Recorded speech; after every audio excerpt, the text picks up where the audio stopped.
Hi everyone, it's Master P from the Language of Composition 3rd edition. We're here for another close reading video, and today we're looking at a passage from The Blessings of Liberty and Education by Frederick Douglass. So let's jump into it. All right, when we read closely, we are reading actively, right?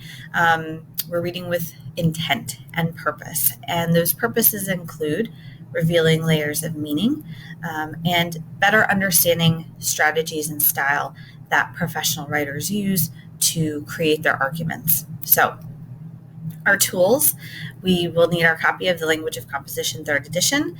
We will need our key reading passages. I have mine here. We can make use of highlighters, certainly, especially if you have multicolored highlighters, and a pen or pencil, something to write with. All right. As a reminder, we want to think about the rhetorical situation.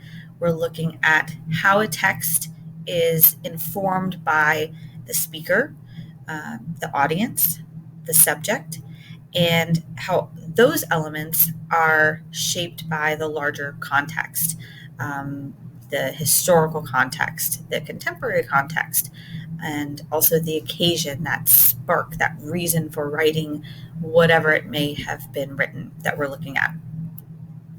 So today, as I said, we're looking at a piece written by Frederick Douglass. It's technically a speech, and it was given in 1894 at the dedication of the Manassas Industrial School for Colored Youth.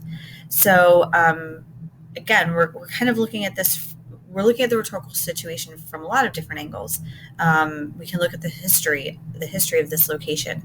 And Manassas was the site of the Battle of Bull Run, which was regarded as the first major battle of the Civil War. So the place where Douglass is giving this speech is steeped in related historical events that have led to the emancipation of slaves and has led to this school being founded. So there's a meaning to the location of the place where he is speaking. This speech was given about 30 years after the end of the Civil War. So the slaves have been freed for, a while, although that's relative, long enough that there have been at least, one generation of Black people born since the end of the Civil War, who would now be entering the school, or their children would be entering the school. At the time of the speech, Douglass is 76 years old, so he is older, and by this point, people know him. And we're looking at a short excerpt, but if you read the entire speech, you'll see how he appeals to ethos and references his authority, although by this point, his authority is known. He has published his autobiography. He has published the newspaper. He's spoken around the world on these issues. So he is a very well-known, established figure at the time of the speech. So the audience for this speech, it's recorded that national leaders from Washington, D.C. traveled to Manassas for this dedication ceremony. Certainly people from the South, other leaders and politicians from the South traveled again to Manassas for this speech. Of course, the staff of the new school would have been present, and also the students who would be enrolling in that school would have been present. So he's speaking to really kind of a lot of different groups of people at this particular occasion. So in this speech, he talks about the value of education. He addresses the moral right to an education, and he also addresses the idea of education as compensation for the wrongs done to Black people who were enslaved. Although, as we get into it, he makes the point that no compensation can really be made, but that this is at least an effort to do so. So our first step would obviously be to read this passage and to read for understanding, just to make sure that we know what Douglass is what he's saying. So I'm going to give you a moment to go ahead and on your own read for understanding. As you read, annotate right? Make those brackets and paraphrase and put sections into your own words so that you know what it is that he's saying before we look at his style and argument. All right, so now let's look at the overall features of this text, and let's kind of run through, make sure that we understand these larger features. What is his purpose in this passage? What are the moods? What is his tone? What's his attitude toward the various subjects of this passage? And what are his positions? So once again, I'm going to give you a moment to think about those elements, write them down, discuss them with your teacher, but it's important to understand the whole before we get into the strategies, the specific strategies that a writer uses. So take a moment to think about those elements. All right, so let's start with the purpose. Here's what I wrote down. I wrote down that Douglas, in this particular section, well, really the whole speech, he is arguing for the importance of education for Black people. And in this particular section, he's saying that this education is due to them, and it is it's a moral duty. It's owed by the American government and the American people to educate this group of people who were denied education for so long. And he argues for that the part of the importance of education is so that people can be useful and they can lead whole lives. So that's what I have for purpose. The mood, it shifts in various points, and that's another important aspect to be able to analyze and recognize. At times he's impassioned. At times he's more somber. At times he's fiery, right? And so we can track that as we go through.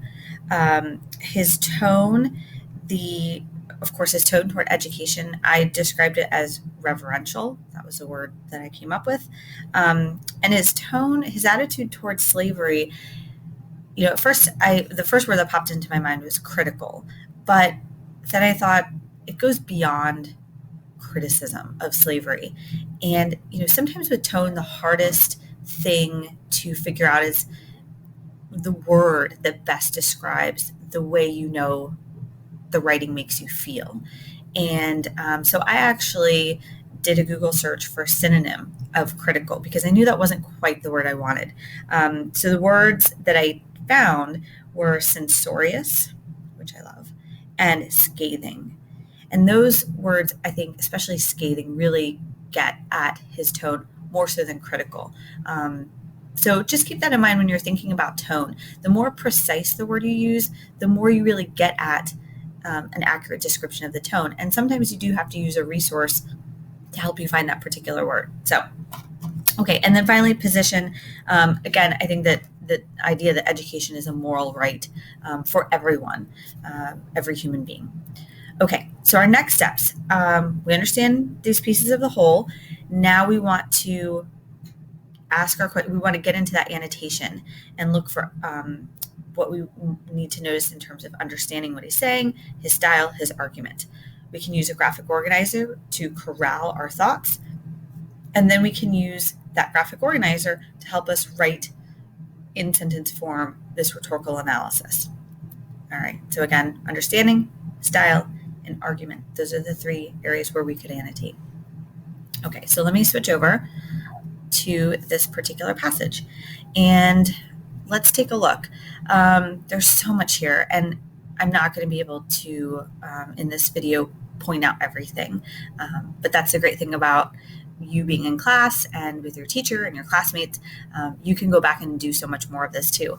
But there were a few things that I wanted to point out. Of course, we've got, it's just so beautiful. Douglas is so beautiful. Okay. He says, without education, he is, right, but a pitiable object. And I think the fact that he uses the word object connects to this idea that he develops throughout the passage that slaves were treated as objects. Later on, he references, he says they were herded with the beasts of the field. And so he lays that idea, that groundwork here by describing a man without education as a pitiable object, a giant in body, but a pygmy in intellect. So we've got that antithesis and parallelism. We see this throughout Douglas's passage. That's part of his style. Without education, he lives within the narrow, dark, and grimy walls of ignorance. So this is where he begins to, obviously we've got imagery here, and this is where he begins his extended metaphor of the lack of, ignorance as a mental prison, right? So ignorance as a mental prison. And he uses the imagery and the metaphor to develop this idea. So you've got the physical prison of slavery, which he later gets at, yes, now slaves are free, but they are still within this mental prison because they don't have access to education. And of course, you have all of this light and dark imagery, and the idea that education is light. So it comes to him through dark corridors and grated windows, going back to the prison. The sights and sounds which range him so significant and full of meaning to the well-trained mind are to him of dim and shadowy and uncertain import. He sees, but he does not perceive. He hears, but he does not understand. So beautiful. I think this is a really important statement, and this is a quotation that I'm going to use to demonstrate how I would use the graphic organizer. So we're going to come back to that. The silent and majestic heavens fretted with stars, so inspiring and uplifting, so sublime and glorious to the souls of other men. So we've got this soaring imagery, this beautiful imagery, but also this is another kind of motif that we will see throughout this passage, the religious ideas, the religious imagery happening. And why is that important? We have to think, why is this important? Well, consider his audience, right? We've already talked about the fact that this isn't, he's speaking in Virginia. He's speaking to Black people and white people of the South. And one of the things they all have in common would be their religion, specifically their Christianity. And so there's a reason for using this religious imagery to connect to the audience, to unite, to sort of call upon that common human idea that we want to be godly, good people. And so anytime we see him use that religious imagery, we see him reaching out to the Black people and the white people of his audience. Okay, so let's skip down. Education, on the other hand, means emancipation. So we have this balance. Education at the beginning of the sentence means, like giant equal sign, emancipation. That's what it means. And he sets that up very logically. It means light and liberty. So again, and those two short, simple sentences, it's like he's saying, it's not difficult to understand, right? It's very clear. This is what education means. It means uplifting the soul of the man into the glorious light of truth. Again, those religious words. And to deny education to any one people is one of the greatest crimes against human nature. It's to deny. So he's emphasizing denying education, and one of the greatest crimes. So putting that in terms of breaking a law. And I think really what he gets at is that to deny people education is to break God's law, right? So let's look at this next page. They can neither honor themselves nor their creator, right? Okay. Let's see. We've got some alliteration here. The benefit bestowed, benighted. Okay. Let's see. I want to skip down again. There's so much here, but I don't want to get into every single thing. Let me refer to my notes as well. Okay, so here in this there's a shift here, right? He now references someone else's others point of view, right? It's sometimes said that we have done enough for the Negro. I think this use of the word "we" is really interesting. I think he avoids pointing a finger at anyone who may or may not be in the audience, right? It's kind of it's a very politically savvy move, so as not to offend any particular group. We have not done enough for the Negro, that we've given him his liberty. So this is what other people might say, right? This sounds well, but that's not all. Now, he makes this concession, right? So here's a concession. He says, I do not undervalue freedom, right? It was a great and glorious triumph. So yes, emancipation was really important. That's the concession, right? But, and here's the beginning of his refutation. Let's look at this and see where it has left him. We'll see how it falls short. The plainest demands of justice and what we owe the Negro. And again, that very strategic use of the word we. He doesn't say, hey, white people, here's what you need to do. It avoids pointing a finger, right?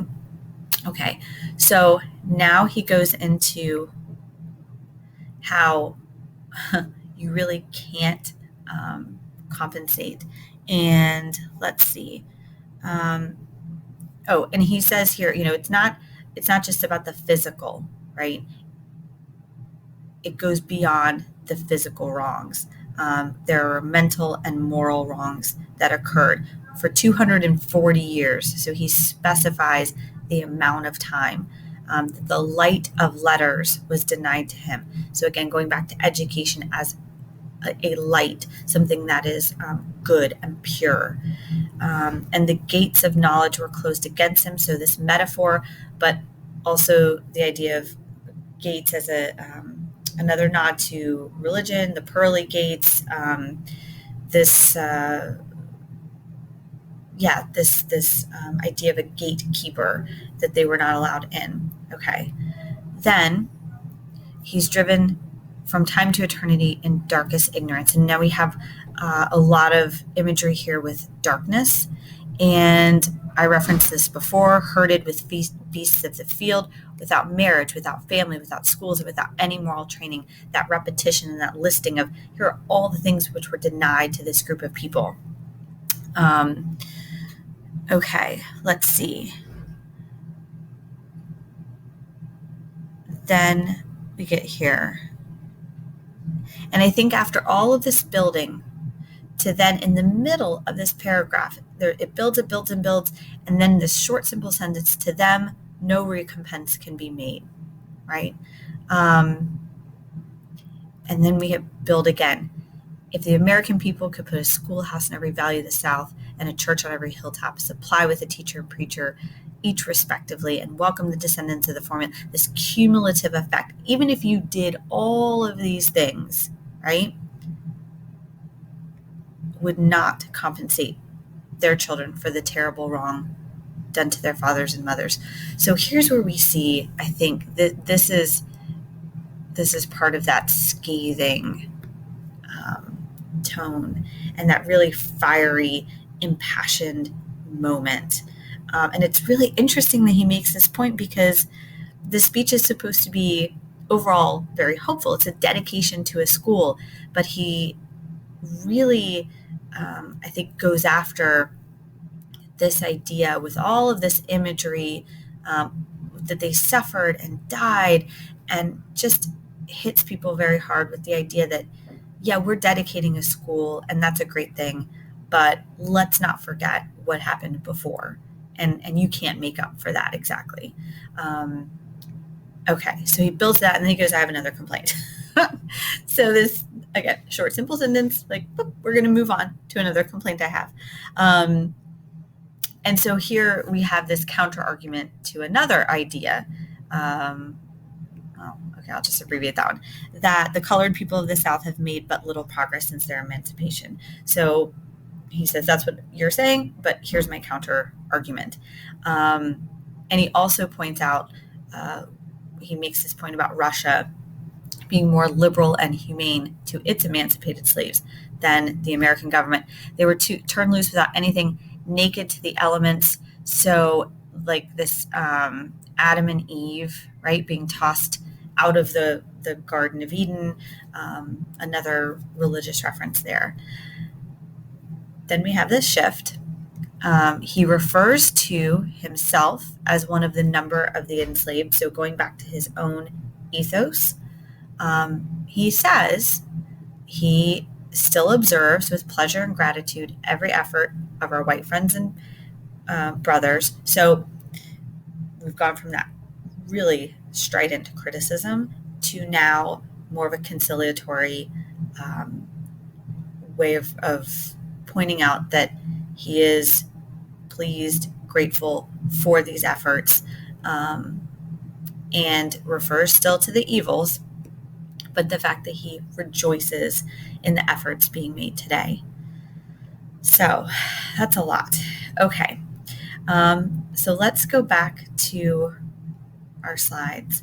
And, again, this is a kind of graphic organizer I would use to try and corral all of those things that we just discussed.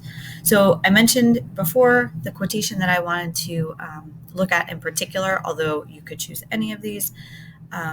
He sees, but he does not perceive. He hears, but does not understand. So the he being any person who is uneducated, right? Who has not received an education or been privy to an education.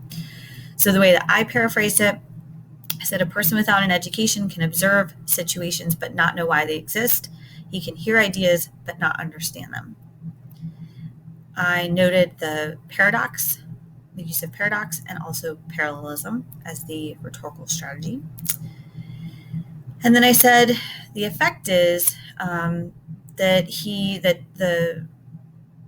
Douglas is drawing a distinction between uneducated and educated people and drawing a comparison between the senses that engage the mind, right? Sight and sound. And I'm thinking in my head, this is something like emancipation, right? That education, there's a difference in terms of freedom. So what I needed to do is turn all this into kind of coherent thought or expression, let's say. So this is what I ended up writing. Douglas likens education to a kind of mental emancipation. He compares the state of being uneducated to educated through parallel sentence structure when he says he sees, but he does not perceive, he hears, but he does not understand. So I've made that first sentence is that my statement of what he's doing, the purpose, and then I get at his strategy, or the effect, really. Comparing is the effect, and then the strategy is parallel sentence structure. I use my evidence from the text. These seemingly paradoxical statements reveal, so what's the strategy, what's their purpose? They reveal the huge difference that an education makes, even though the education itself may be immeasurable. Like emancipation, a man may be physically free, but he is limited in life when denied, quote, and I pull this from a different part of that passage, the glorious light of truth. Okay, so that's the kind of writing that I would include in a larger essay. If I were, say, given a prompt like, in a well-written essay, analyze the rhetorical strategies Douglas uses to establish his position on the value of education. So, all right, great work today. Thank you very much for your time and your work. As always, we say fare thee well, and thank you for joining me on this video today.